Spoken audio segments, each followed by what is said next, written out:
인상적인 게 브리핑 시작을 양 정상이 고독한 시간을 보내고 있을 것이다. 마치 수필의 표현 같은 그런 표현으로 시작을 했네요. 윤영찬 수석이 굉장히 고민을 하고 선택한 표현이 아닌가 싶습니다. 내용을 좀 잠깐 소개해드리면 10시에 정상회담을 또 한 차례 갖고요. 언제 끝날지는 모른다. 그리고 결과 발표가 언제 있을지 알 수가 없다. 이렇게 돼 있습니다. 그러면서 점심 식사를 옥류관에서 한다고 했어요. 그러면은 상식적으로 생각하면 점심 식사 전에 끝난다는 얘기인데 일단 뭐 더 이어질지는 모르겠어요. 점심 시간이 이제 불통해지는 그렇죠. 거죠. 어느 정도까지 갈지. 그리고 주목되는 거는 대동강 수산식당에 가서 만찬을 하게 된다. 그리고 봄맞이 방이다. 일단 예상대로 저희가 예상한 대로 대동강 수산식당에 갔는데 차주현 의원님. 네. 평양 주민들 아마 방이 봄맞이 방이지만 그 옆방에는 평양 시민들이 식사를 하게 될 것이다 했어요. 네네. 물론 좀 북한의 특수성이기 때문에 아마 그것도 어느 정도 조율 좀 하겠죠. 그렇지만 평양 시민들 만나서 어떤 얘기를 들을 수 있는 기회가 될 것 같아요. 네, 자연스럽게 그런 예. 기회는 만들어질 건데요. 예. 뭐 우리도 마찬가지일 거예요. 우리가 어떤 그 일반 식당에 가서 그렇죠. 정상회담에 대접을 할 때는 그 근처에 보안 통제라든가 대통령이 안 할 가면 수가 없습니다. 그게 뭐, 경호문제도 있기 때문에 예, 아마 뭐 조작된 실제로 뭔가를 통제를 보여주겠다가 아니라 예. 안전 문제가 걸려 있는 문제이기 때문에 그러나 그렇기 때문에 사실은 좀 검증된 분들이 거기에 이제 자리를 하게 되겠죠. 그러나 그 일반적인 평양 시민들과의 이제 그 대화 자리를 만든다는 것 자체가 의미가 예. 있고요. 지금 그 저 브리핑에서 조금 지금 모호한 게 추가 회담이라는 얘기가 예. 과연 지금 오늘 오전에 하는 걸 추가 회담이라고 얘기하는 건지 아니면 또 다른 그렇죠. 그 이 식사 이후에 회담이 있을 경우에 별도 일정을 아마도 오늘 오전 말고도 더 할 수도 있다. 이런 예, 그 거 얘기 아닐까 싶기도 같은데 하네요. 개인적으로는 제가 보기에는 아마 오후에 예정대로 합의문이 발표가 된다라면은요. 예. 이게 오늘 발표한 전반적인 윤영찬 수석 그 발언을 종합할 때 오후에도 다녀야 될 때가 많거든요. 그렇죠. 꽤 스케줄이 예, 그러면 한 많습니다. 2시경이나 2시에 3사이 경이 된다라는 예. 얘기예요. 이때 발표가 된다면 예. 제가 보기에는 아까 말씀드린 대로 군사적 신뢰 구축, 남북관계 발전에는 비교적 구체적인 내용이 담길 거지만 예. 비핵화 부분은 조금 아마 의견이 갈릴 수 있는 국내적으로도 그렇고 예. 미국 입장에서도 표현이 나올 가능성이 있고요. 예. 만약에 다른 분들은 거꾸로 생각하시던데 예. 합의문이 오늘 발표가 되지 않고 예.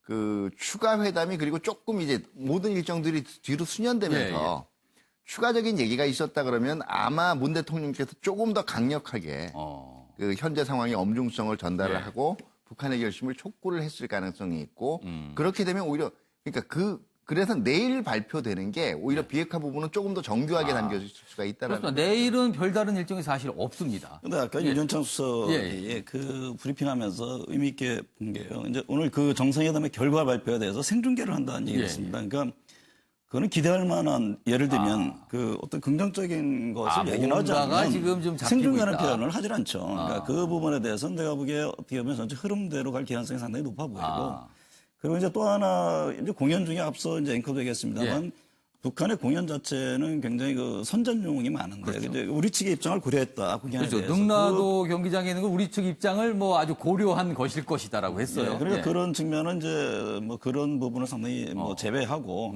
어떻게 보면은 남북 같은 공감대를 이룰 수 있는 이런 공간에서의 공연 그런 내용의 공연이라는 약간 점을 예술성을 나타내는 정도. 그렇습니다. 두 가지에서 저는 그걸 의미 있게 아까 브리핑 속에 들었습니다. 알겠습니다. 문전 수장님.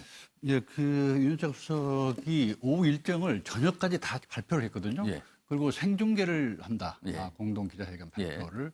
이건 대충 그러니까 마무리가 된 상황임을 나타내는 겁니다. 그러니까 저 정도까지 일정을 자세히 얘기한 걸로 봐서는 어느 정도 접점에 지금 이뤘다. 그렇죠. 이런 근데 추정을 해볼 수 가장 있다는 건가요? 눈여겨볼 게 빛나는 조국은 사실 지금까지 확정된 것이 아니었거든요. 그러니까 어제 저녁에 확정됐다고 볼 수 있는데 물론 뭐 정치색을 완전히 삭제하고 예술성을 아마 가미한 조금 그런 내용이 되겠어요. 우리 측이 보기에 조금 부담스러울 수 있는 장면들은 좀 뺀다 이 말 같아요.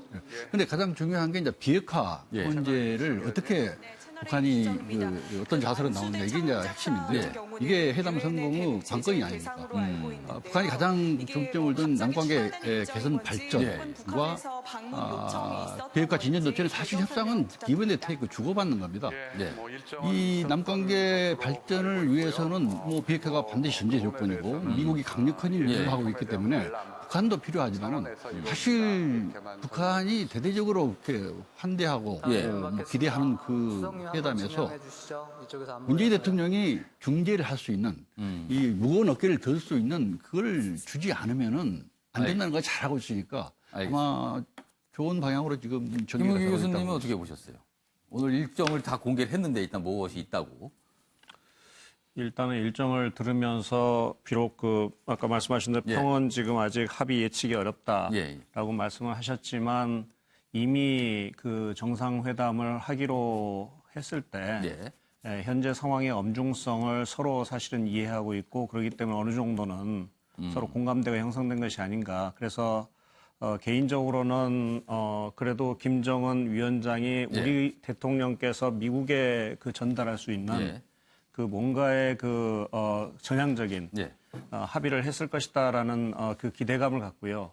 만약 그렇지 않다면 사실은 이 우리 대통령의 입장에서는 그 대한민국의 대북 정책 그리고 앞으로의 외교 안보 정책에 대단히 중요한 어떤 전환점을 가져올 수 있는 대단히 중요한 결심을 내부적으로 할 수밖에 없는 그런 지금 사실은 그 마음을 가지고 갔을 겁니다. 그래서 일단 북한의 입장에서는 최소한 남북 관계를 개선해서 최악의 경우에 있어서도 돌파할 수 있는 뭔가 근거를 마련하겠다. 이것이 그 미니멈일 거고요.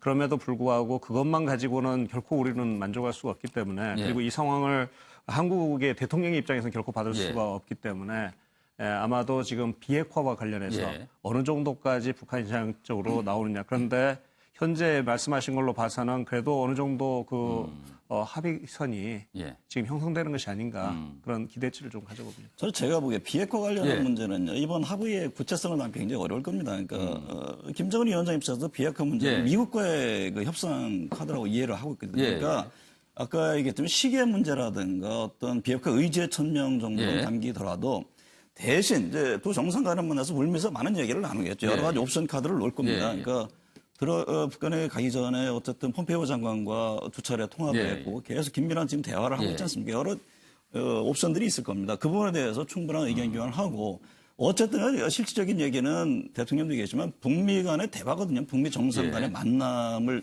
추인하는 것이 가장 의미라고 했기 때문에 목표를 분명히 했죠.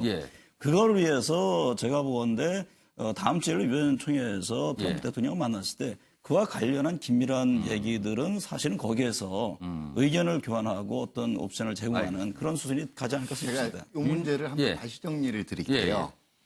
비핵화 관련해서 비핵화도 마찬가지로 남북관계 관련해서도 합의를 할 때요. 가장 기초적인 수준이 정신이에요. 이런 정신을 공감대를 가진다. 그건 두 번째가 이미 많이 하지 않았습니까? 어떤 범주나 시기가 들어가는 거예요. 언제까지. 그다음에 초기 단계의 어떤 조치들을 이게 이제 범주예요. 세 번째는 어디를 폐쇄한다.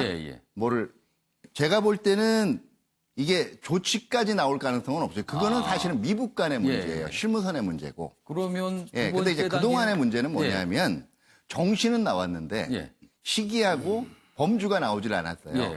지금 이걸 이제 중심으로 이제 보면은 되는데 제가 분명히 말씀을 드릴 거는 구체적인 아마 조치는 미국 간에 오고 가야 돼요. 오고 가야 되는데 그동안 1, 2차를 보면 계속 서로 다른 엇갈린 평가가 미국 내에서 나올 수밖에 없는 가장 큰 이유는 뭐냐면 들었다라는 얘기는 나온단 말이에요. 그런 말을 했다. 근데 그 들었다라고 얘기한 내용이 합의문 안에 들어가거나 그렇지 않고 계속 추가적인 설명이 필요하니까 말들을 낳은 거거든요. 그 들었다는 내용을 구체적으로 글자화 내지는 직접 얘기하는 저는 수준. 개인적으로 제가 틀리길 바라고 알겠습니다. 그게 그 가장 좋은 결과라고 생각을 해요. 그런데 만약에 실무진에서 지금 합의를 할 정도로 합의문이 있었으면 그 결과는 워싱턴하고도 공유가 된단 말이에요. 그런데 출발하는 날 바로 그 전날 유엔 안보리 대북 제재와 관련 유엔 안보리 상임이사국들 간의 회의가 열렸어요. 그러니까 그 상황 자체에서 우리는 조금 더 제가 보기에는 이건 남의 일 아니거든요. 조금 더 드라이브를 걸어야 된다라는 바람을 말씀드린 것 뿐이에요. 지금 뭐 다양한 전망들을 해주셨는데 어차피 오늘 늦어도 내일이면 어떤 결과가 나올 겁니다. 그 결과를 가지고 저희가 다시 한번 이야기해 보도록 하고요. 일단 다음 기사 좀 넘어가 보겠습니다. 브리핑했던 내용과도 관련이 좀 있습니다. 아까 브리핑 끝나고 질문이 이 얘기가 나왔죠. 이해찬, 정동영, 이정미 일정 차고 북대표 50분 바람 맞았다. 이 질문에 대해 윤영찬 수석은 정치인들 가신 분들 얘기라서 잘 모르겠다 그랬어요. 여기도 지금 이유가 분명히 안 나와 있습니다. 어제 세 분의 당대표죠. 이 세 분의 당대표가 사실은 안동준 최고인민회의 부의장을 만나기로 일정이 잡혀 있었습니다. 그런데 이 장소에 이 세 분이 나타나지 않았어요. 그래서 북측에서 굉장히 당황하고 아마 속으로는 좀 불쾌할 수도 있었을 것 같습니다. 1시간 가까이 나타나지 않았어요. 그래서 결국 취소됐는데 이유가 여기 설명이 됐습니다. 이정미 대표는요, 일정에 착오가 있었던 것 같아. 그 시간에 정당 대표끼리 간담회를 했다. 북한에 가셨는데 왜 거기 가서 우리 당대표들끼리 간담회를 하십니까? 이 설명도 글쎄요. 이게 설명이 될지 모르겠습니다. 그리고 여기도 있습니다. 이해찬 대표는요. 일정을 재조정하고 있다. 이렇게만 얘기를 했대요. 이분들이요. 이 세 당대표분들 가장 큰 일정이 이거 아니었습니까? 정은갑 위원님. 약간 이해가 안 되는 상황이 벌어졌어요. 이해가 안 되죠. 그러니까 저거는 사실관계를 금방 찾을 수 있을 겁니다. 그러니까 뭐 여러 오해와 억측이 없도록 예를 들면 윤영찬 수석이든 누구든 확인해서 정확히 알려줄 필요가 사실 있는 이번에 것이죠. 당대표분들이 방북단에 포함되기가 얼마나 논란이 많았습니까? 그런데 어떻게 이렇게 어처구니 없는 일이 벌어졌어요? 어쨌든 뭐 다른 시에 있는 것들 평양 안에 있었는데 그래서 연락체계가 분명히 있었을 거란 말이죠. 그러니까 40분 이상을 기다리다 갔다는 것 자체가 이해가 안 되기 때문에 저것은 어떤 의전 과정에서 정말 문제가 있었던 것이 아니면은 서로 뭐 의견이 지금 어긋나서 그런 거지. 그거에 대해서는 사실관계를 정확히 파악을 해서 국민들에게 소상히 알려주는 게 맞다고 봅니다. 여러 해석이 필요가 없는 대목이라고 봅니다. 아니 명확한 사실은 벌어졌는데 이유를 알 수가 없어요. 어제 사실은요 그 현장에 우리 풀 기자가 가서 기다리고까지 있었거든요. 취재를 위해서. 그런데 그 풀 기자조차도 취재를 못하고 그냥 돌아왔습니다. 그렇다면 기자들은 다 알고 있는 상황을 왜 막상 그 자리의 주인공들은 모르고 있었던 걸까요? 이게 도대체 어떻게 된 거죠? 예, 문대근 전 소장님. 어떤 추정이 가능할까요? 뭐인지 이제 내용이 추론을 할 수밖에 없는데요. 예. 중요한 행사에서 연락 어떤 착오는 있을 수 없다고 봅니다. 그렇죠. 이런 행사에서 어떻게 그런 일이 서로 벌어질까요? 컨펌이 됐을 건데 추정컨대 이건 뭐 조심스럽습니다만은 최태병 의장을 만나러 갔을 거예요, 분명히. 정당 대표들은. 근데 이 북한 입장에서는 뭐 의장을 만날 정도 어떤 대표성을 고려를 하고 부의장을 보내니까 이건 격의 좀 문제입니까, 곤란하다. 그럼? 이렇게 돼 있지 않냐. 어떤 조심스러운 그러니까 여기 지금 만난 대상이 안동춘 최고인민회 부의장이었다라는 게 혹시 그렇죠. 그게 이유가 되지 않을까 이렇게 좀 추정을 하시는 거죠. 북한에서 최고인민회의는 우리 국회하고 또 다릅니다. 좀 격이 낮습니다.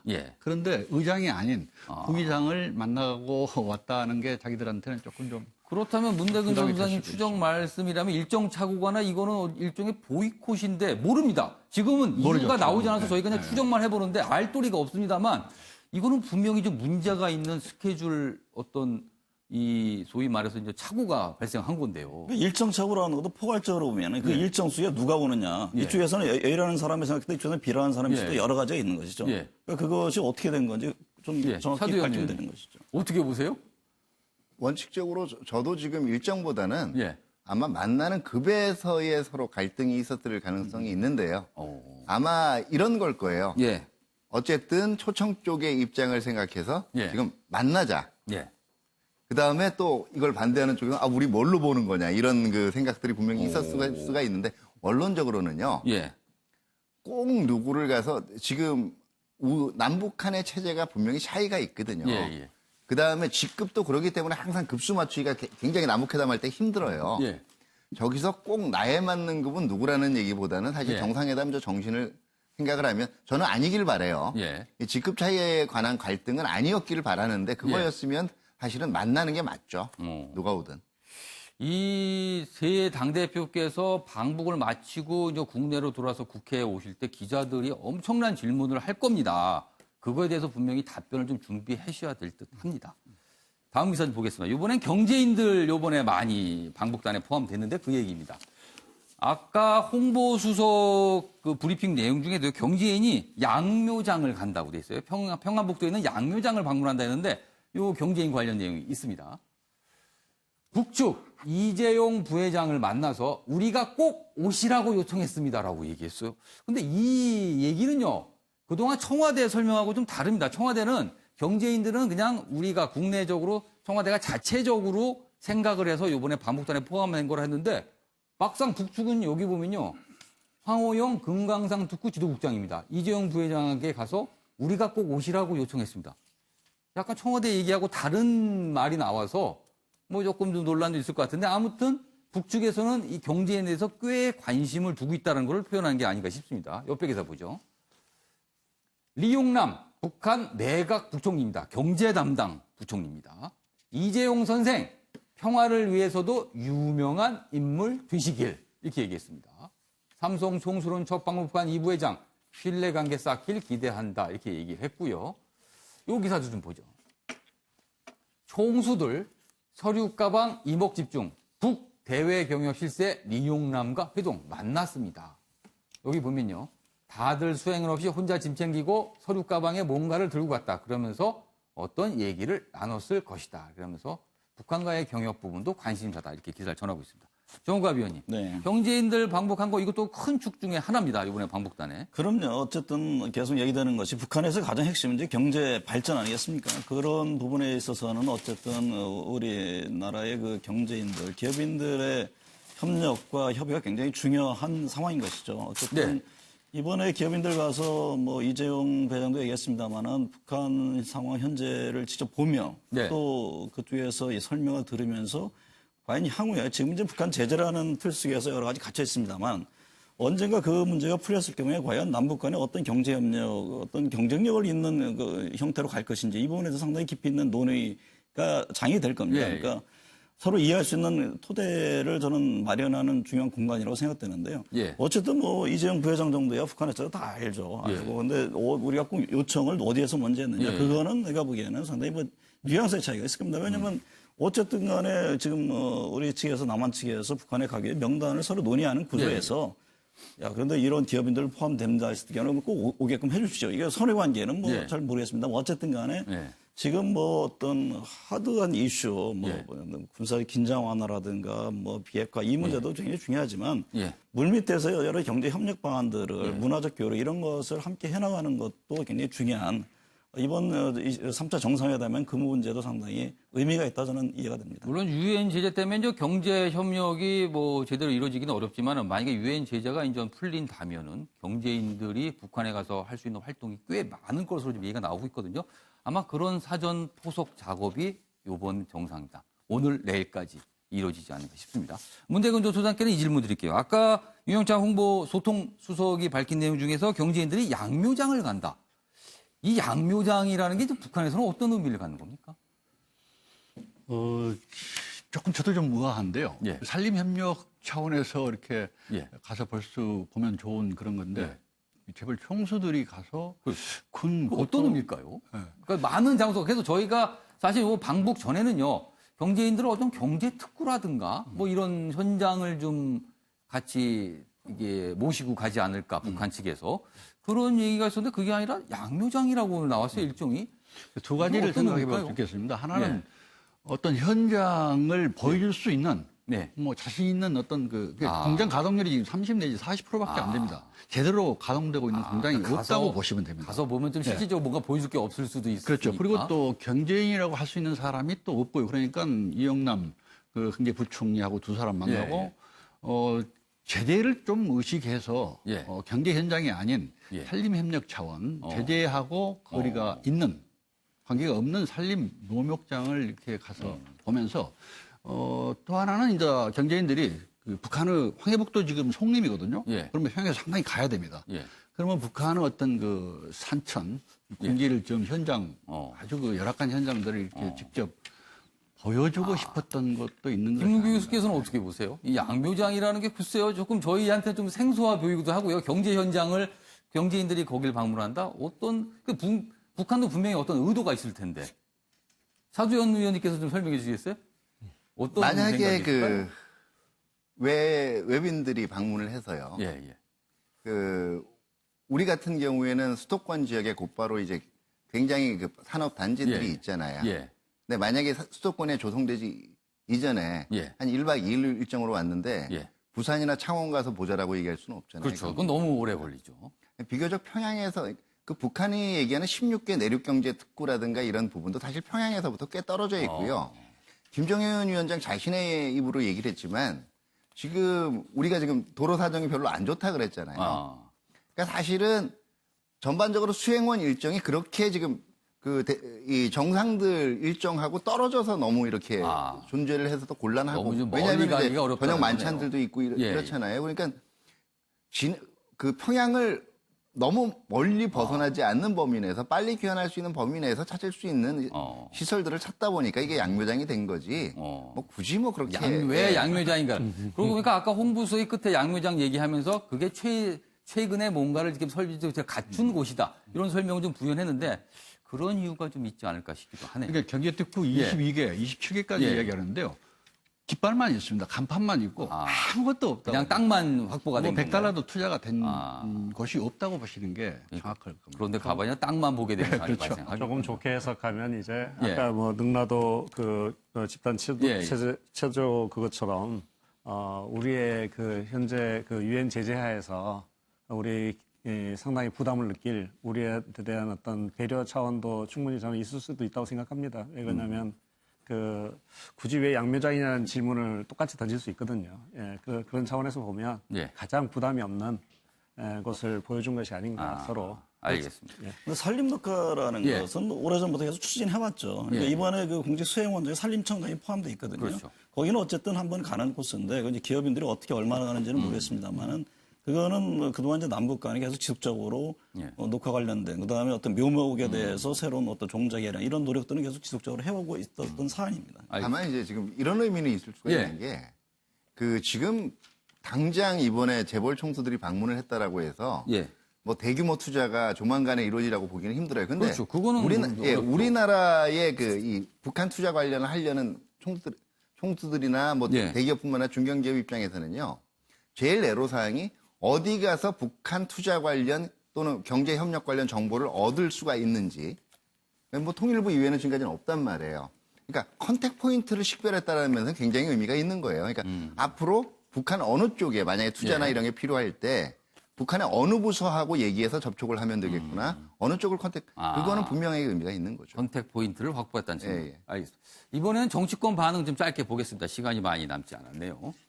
자, 어제 남북 정상회담 첫날 일정에 관해서 여당 드라마 같은 일, 소름이 끼친다. 깜짝 놀라서 소름이 끼친다. 이렇게 반응을 보였는데 반면에 야당은요. 비핵화 못 풀면 평양 유람에 그친다. 혹평을 했습니다. 여기도 보면 또 보죠. 민주당, 평화당, 정의당. 그 어느 때보다 기대가 커. 많은 성과 염원한다. 반면에 한국당, 바른미래당. 완전한 핵폐기 김정은의 구체적 약속 나오길 이런 반응 보였습니다. 정구합 위원님. 확실히 다르네요. 반응이. 다르죠. 다른데 어쨌든 간에 지금 뭐 남북 간에 상당히 큰 움직임을 하고 있는 거죠. 그러니까 사실 우리가 늘 얘기하는 게 외교안보에 있어서만큼은 목소리를 하나 했으면 좋겠다라는 그런 입장을 뭐 여든 야든 예를 들면 정권을 잡으면 항상 외치는데 현실은 그게 안 되고 있거든요. 근데 어쨌든 지금 이번 과정에서 보면은 한국당 안에서도 대표단 초청했을 때 서로 의견들이 엇갈리는 부분이 있습니다. 이번 남북 정상회담만큼은 좀 대승적 차원에서 움직여야 되는 것 아니냐 이런 갈등 구조가 있는데 어쨌든 간에 지금 뭐 그 어떤 당리당략이 아니라 국민을 위한 그런 움직임을 폈으면 좋겠습니다. 알겠습니다. 이번 남북 정상회담 비핵화가 꼭 목표입니다. 다들 힘을 몰아주시기 바랍니다. 오늘 여기까지입니다. 시청해주신 여러분 고맙습니다.